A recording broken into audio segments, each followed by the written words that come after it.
श्री स्वामी समर्थ. मी प्राजक्ता तुमच्या हृदयस्थ जे गुरुतत्व आहे त्या गुरुतत्वाला मनापासून नमस्कार करते. सगळ्यात प्रथम तुम्ही या स्वामी परिवाराचा एक अविभाज्य घटक आहात. कारण रेकी ह्या दिव्य क्षेत्रामध्ये तुम्हाला स्वतःला सामावून घेतलं आहे. आणि त्यासाठी जेव्हा तुम्हाला तुमची वेळ निश्चित करून देण्यात आली, दिवस निश्चित करून देण्यात आला, महाराजांच्या आशीर्वादाने इथे जेव्हा अट्युनमेंट झाल्या आणि तुमचं एक नवीन पर्व इकडे सुरू झालं. हा व्हिडिओ करण्याचा एकच मानस आहे, कारण मी खूपदा इथे दोन प्रकारचे व्यक्ती अनुभवते. ते म्हणजे एकतर ते साधनेत आहेत, परंतु नित्य नियमाने साधनेमध्ये काहीतरी वर खाली करत असतात. आणि दुसरे म्हणजे अट्युनमेंट होऊन सुद्धा खूप काळ जे साधनेत नाही आहेत.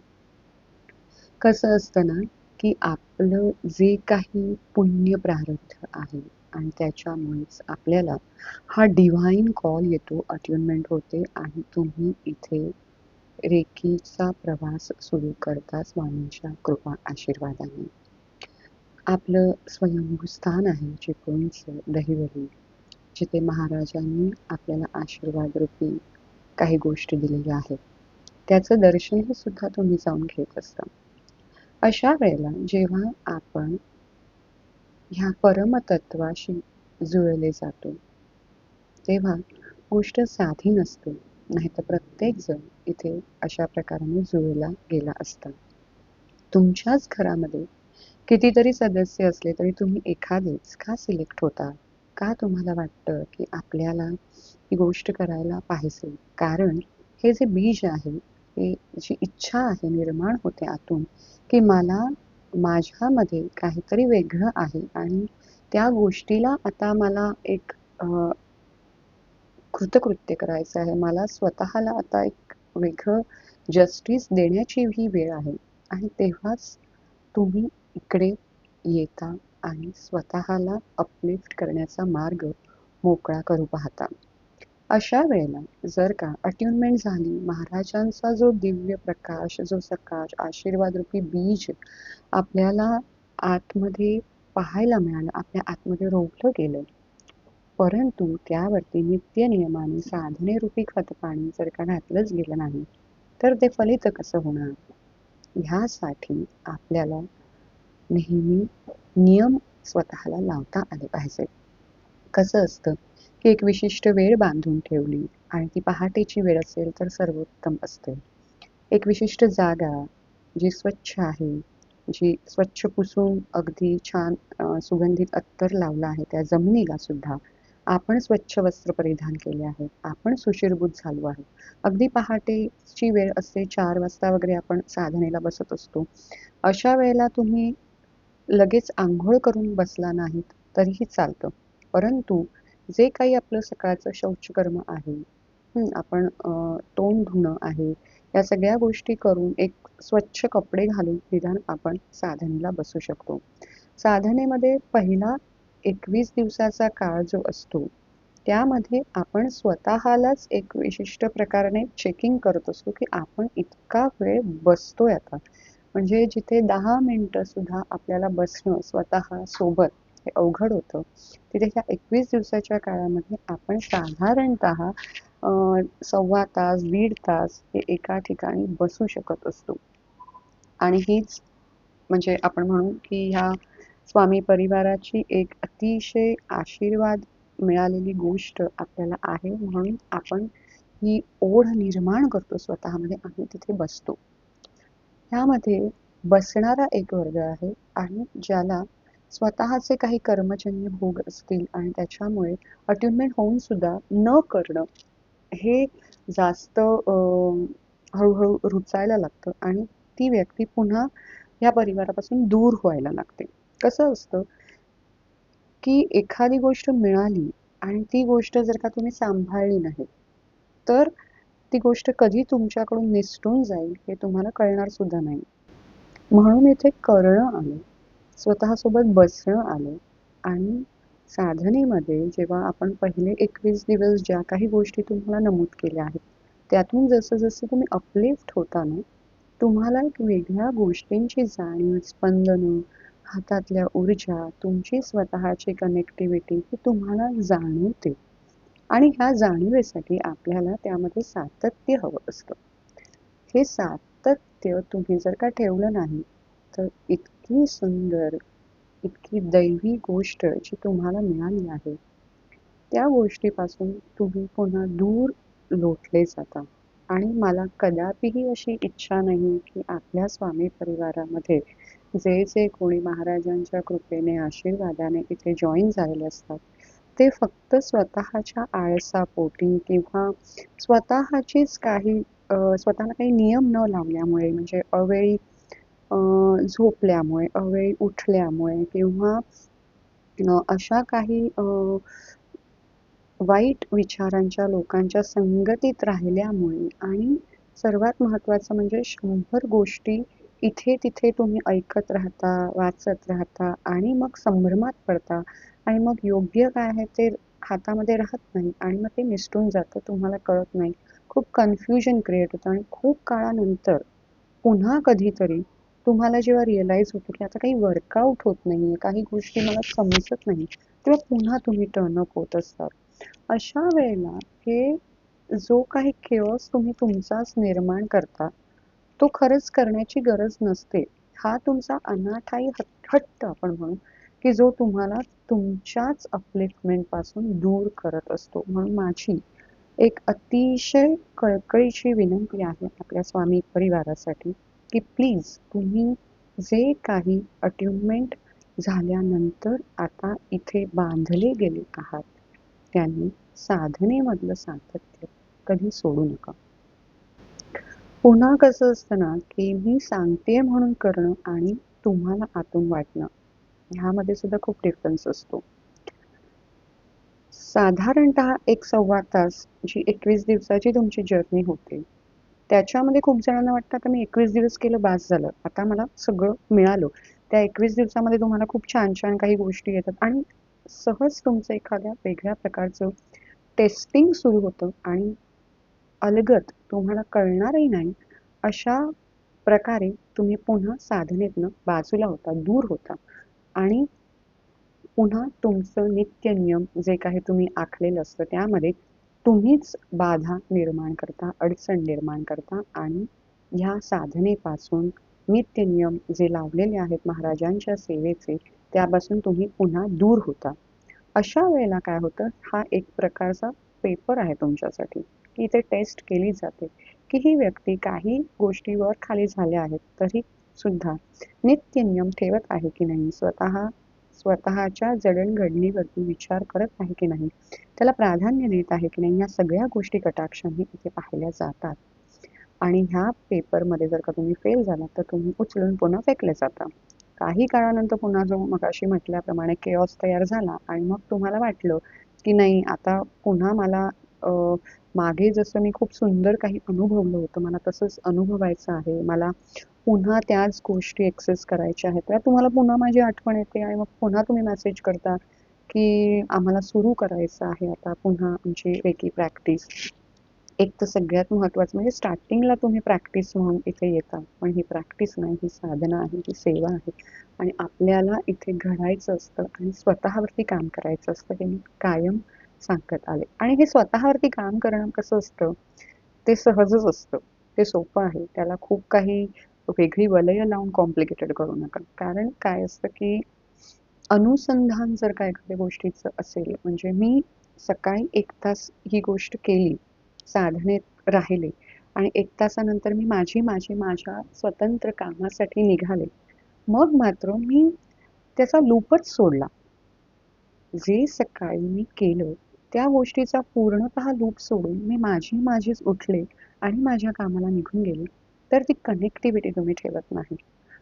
अनुसंधान म्हणजे काय? तर प्रत्येक क्षणाला त्या गोष्टींची जाणीव, की आता माझा सोल जो मी अपलिफ्ट केला आहे, जे माझं मार्गक्रमण एका वेगळ्या दिशेने चाललंय, ते घेऊनच मला माझी पुढची वाटचाल आखायची आहे. हे माझ्या ध्यानात राहत आहे का प्रत्येक क्षणाला? जिथे मी व्यवहार करत आहे. कारण प्रत्येक कर्म जे तुमचं घडत आहे, ती जर का तुम्ही साधना आहे म्हणून जर का पाहत असाल, तर तुम्हाला विशेष तत्त्वाने तुमच्यामधले जे फरक आहेत, जे जाणीवा तुमच्यामध्ये निर्माण होत असतात, त्यामधले तुमचे विचार जे पोषक ठरतात आणि तुम्हाला तुमच्या आयुष्यामध्ये सक्सेस देण्यास त्या कारक ठरतात.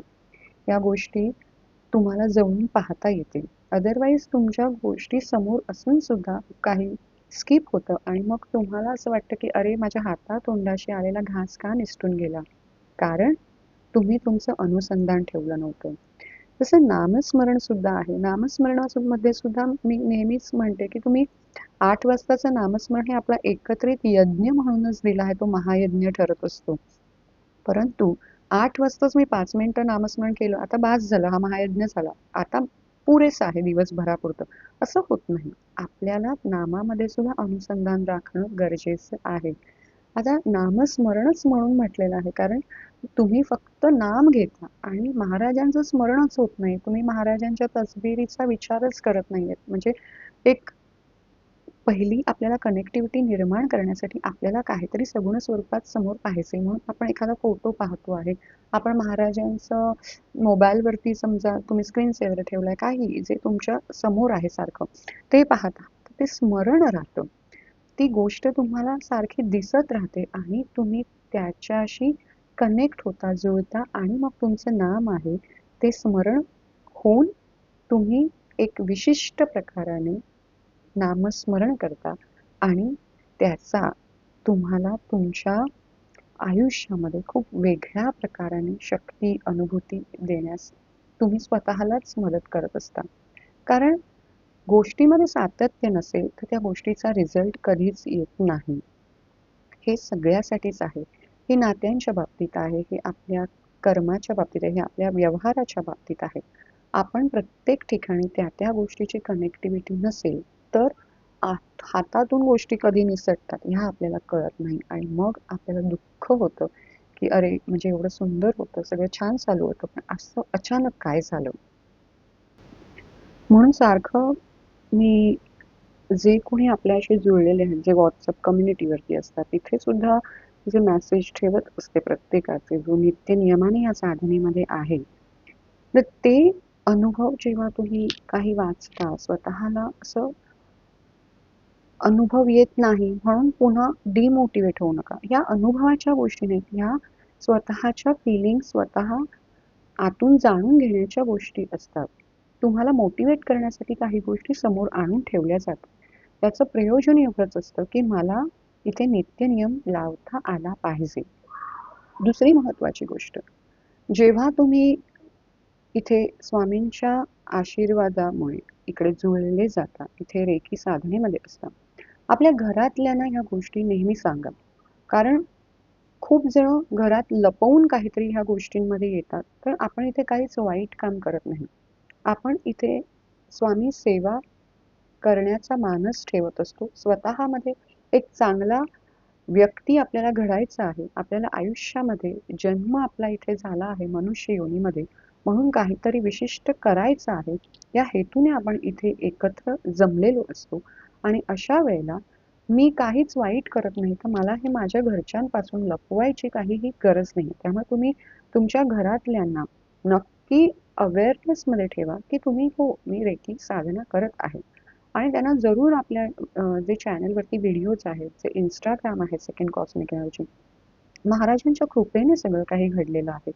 ह्यामध्ये जुळण्यासाठी त्यांना सुद्धा तुम्ही आपले व्हिडिओज दाखवा. कारण एखादा व्यक्ती जेव्हा स्वतःचं चांगलं पाहताना इतरांच्या चांगल्यासाठी सुद्धा ती कास धरतो, तेव्हा जो एकसंग जे मी नेहमी म्हणते, त्या गोष्टीतून आपल्याला आपला परिवार फुलवता येतो.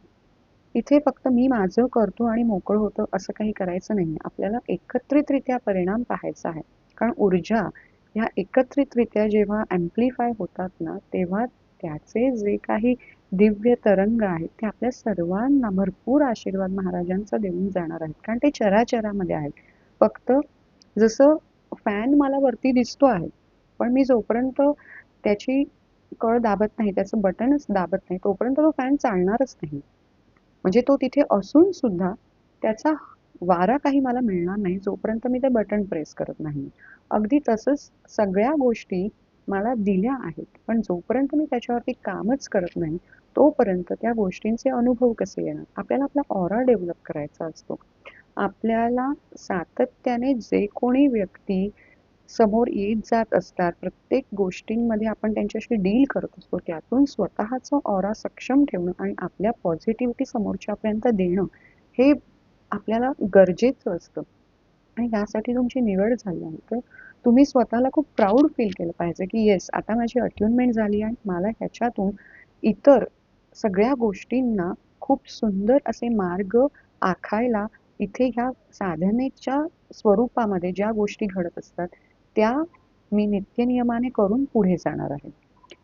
महत्वाचं म्हणजे कसं आहे, की 1 तास मी सकाळी केलं 21 दिवस. त्याच्यानंतर तुमची साधना ही साधारण अर्ध्या तासामध्येच होत असते. कारण प्रत्येकाला कामाला जायचं असतं. कोणीही इथे तुम्हाला सांगत नाही, की तुम्ही स्वतःचे कामधंदे सोडून बसा, दिवसभर महाराजांच्या सेवेमध्ये राहा, असं कोणीच सांगत नाही. परंतु जे काही अर्धा तास स्वतःमध्ये आपण ध्यानातून जे काही अभिषेक करत असतो, जी काही जडणघडण, जी डेव्हलपमेंट आपली आतमध्ये होत असते सबकॉन्शियस माइंडच्या तर्फे, ह्यामधून जो व्यक्ती तुम्ही बाहेर निघता, तो नक्कीच आधीच्या पेक्षा वेगळा असतो. आणि म्हणून इथे सारखं मी सांगते, की इथे सातत्य पाहिजे. कारण सातत्य नसेल, तर ह्या गोष्टी तुम्हाला अ, असून सुद्धा काहीही समजणारच नाही. आणि जे व्हिडिओज आहेत, आपल्याकडे मेडिटेशन्स प्लेलिस्टमध्ये आहेत. तुम्हाला कधी वेळ मिळेल, तर जरूर ती मेडिटेशन सुद्धा ऐका. फक्त अट एवढीच असते, की कोणतीही मशीनचं ऑपरेट तुम्ही करत आहात, म्हणजे काहीही मिक्सर लावलाय किंवा कोणतंही तुम्ही काम करत आहात, तेव्हा किंवा गाडी ड्राईव्ह करताना तुम्हाला कधीच माझ्या रेकी चॅनलवरची मेडिटेशन्स वगैरे करायची नाही आहेत. कारण ती अतिशय महाराजांच्या कृपेने बनलेली आहेत. त्यामध्ये दिव्य दिव्य ऊर्जा असल्याने ते तुम्हाला हील करत असतं आणि जेव्हा हील करतात तेव्हा एक प्रकारची ग्लानी तुम्हाला येऊ शकते. तुम्ही आतमध्ये स्वतःच्या अंतर्मुख होत असता. त्यामुळे एक रिलॅक्सेशन मिळतं. त्यामुळे शक्यतो अशा गोष्टी जेव्हा तुम्ही शांत आहात, रिलॅक्स आहात, तेव्हाच तुम्ही त्या वापरा, करा आणि स्वतःला आयुष्यामध्ये खरंच सिद्ध करण्यासाठी हा मार्ग आपल्याला दिला आहे स्वामींच्या कृपेने. तो आपल्याला पाहायचा आहे आणि तो खूप गरजेचा आहे. या पुढील आयुष्यात जे चॅलेंज फेस होणार आहेत आपल्या सगळ्यांच्या समोर प्रत्येकाला, तेव्हा तुम्ही साधनेत असल्याने तुम्ही फार वेगळे असाल. तुम्ही स्वतःला एक वेगळं स्वरूप देऊ शकाल. तुम्ही खरंच तुमचे जे काही बाधित कर्म आहेत, ती कर्म आपल्याला प्रत्येकाला भोगायचीच असतात. त्यातून कोणीही सुटत नाही. परंतु ती कर्म आपण हलकी करू शकतो, सहज करू शकतो आणि स्वतःला जस्टिस देऊ शकतो. एक वेगळ्या प्रकारचं एक्सेप्टन्स आपल्यामध्ये येतं आणि ह्या सगळ्या गोष्टी जेव्हा अट्युनमेंट होतात, आपल्याला महाराजांचे आशीर्वाद मिळतात आणि तो एक दिव्य, तेजस्वी आशीर्वाद घेऊन आपण साधनेला नेहमी बसतो, नित्य नियम लावतो आणि आपल्या उत्तम अशा विचारातून, जडणघडणीतून आपण पुढे जात असतो. तेव्हाच ह्या सगळ्या वेगळ्या दिव्य गोष्टींची प्रचिती तुम्हाला यायला सुरुवात होते. इथे हा आज व्हिडिओ बनवण्याचा एकच मानस होता, की प्लीज ज्यांनी अट्युनमेंट घेतली आहे, त्यांनी कोणत्याही प्रकारे ती लाईटली घेऊ नका, की मी आज करेन, उद्या करेन, 8-10 दिवसाने करेन. रोज तुम्ही जेवता, रोज अंघोळ करता.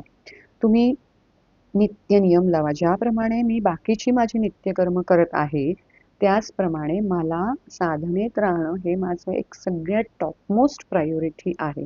कारण तिथे शांतता आहे, तिथे समाधान आहे, तिथे एकरूपता आहे, तिथे तुमचं गुरुतत्व आहे आणि जे तुम्हाला तुमच्या मायेची ऊब देणार आहे. आणि म्हणून इट्स अ रिक्वेस्ट, की खरंच जे जे इथे आले आहेत आणि साधनेमध्ये आहात, तर उत्तम करतच असाल आणि ज्यांना कुठेतरी काहीतरी कारणामुळे तुम्ही हलला आहात, थोडेसे दूर गेला आहात, तर हा व्हिडिओ ऐकल्यानंतर पुन्हा तुम्हाला नक्कीच वाटेल, की मी जे काही करत होतो त्यात मला राहायचं आहे आणि मला पुन्हा माझ्या साधनेमध्ये यायचं आहे. कुठेही या गोष्टीला टाळमटाळ करू नका, कारण ते सगळ्यांना भेटत नाही. भेटलं आहे तर ते जपा. कारण हे आशीर्वाद आहेत महाराजांचे, नकाऊ सरांचे, हायाशी सरांचे, मॅडम तकारांचे. आपण इथे स्वामी परिवारामध्ये आहोत. आपलं जे स्वामींचं स्वयंस्थान आहे तिथे सुद्धा तुम्ही खूप जण आतापर्यंत जाऊन आला असाल. नसाल गेलात तर आपण खरंच एकदा तिथे एक आपलं रिट्रीट सुद्धा ठेवणार आहोत. एकत्र मेडिटेशन तिथे होणारच आहे. परंतु जर स्वतः तुम्हाला कधी तिथे जायचं असेल चिपळूणला तर तुम्ही नक्की मला सांगा. मंदिर खुलंच असतं. तुम्ही नक्कीच महाराजांचं तिथे दर्शन घेऊ शकता. तिथे मंदिरामध्ये तुम्हाला मेडिटेशनला बसायचं असेल तरी बसू शकता. फक्त मला तेव्हा सांगा की मी आज जाणार आहे म्हणून. तर मी त्यावेळेला चावीची अरेंजमेंट करून ठेवेन. त्यामुळे हा परिवार आपला आहे. आपण एक फॅमिली म्हणून आहोत आणि इथे एकमेकांना जपायचं आहे. हे एक सूत्र आहे आणि महाराजांनी बाकी कोणत्याही गोष्टी आपल्याला इथे करायला वेगळ्या, कठीण अशा काही बनवलेल्या नाही आहेत. सहज सोप्या साधनेतून एकत्र राहणं, उत्तम विचार देणं आणि एकत्र सगळ्यांना पुढे नेणं हे इथे आलं. त्यामुळे कधी साधनेपासून दूर होऊ नका. घरातल्यांनाही सांगा की मला छानपैकी थोडा वेळ बसून दे, मेडिटेशन करून दे. स्वामींची ती सेवा आहे आणि या सेवेतनंच मला पुढे जायचं आहे. त्यामुळे मी आता एवढं बोलून ह्या अट्यूनमेंट हा जो विषय होता की जे घेऊन सुद्धा खूप जण कधी कधी पूर्ण ते करत नाहीत. त्यामुळे ह्या गोष्टी तुम्हाला सांगणं मला भाग होतं. ते मी तुमच्यापर्यंत आता इथे आय थिंक सांगितलं आहे. काही उरलं असेल तर मी छोट्या गोष्टी रील्समधनं सांगतच असते. तर त्या सांगेन. पण साधनेत राहा आणि उत्तम आयुष्य जगा. Thank you so much. Me Swami Samarth. Bless you all.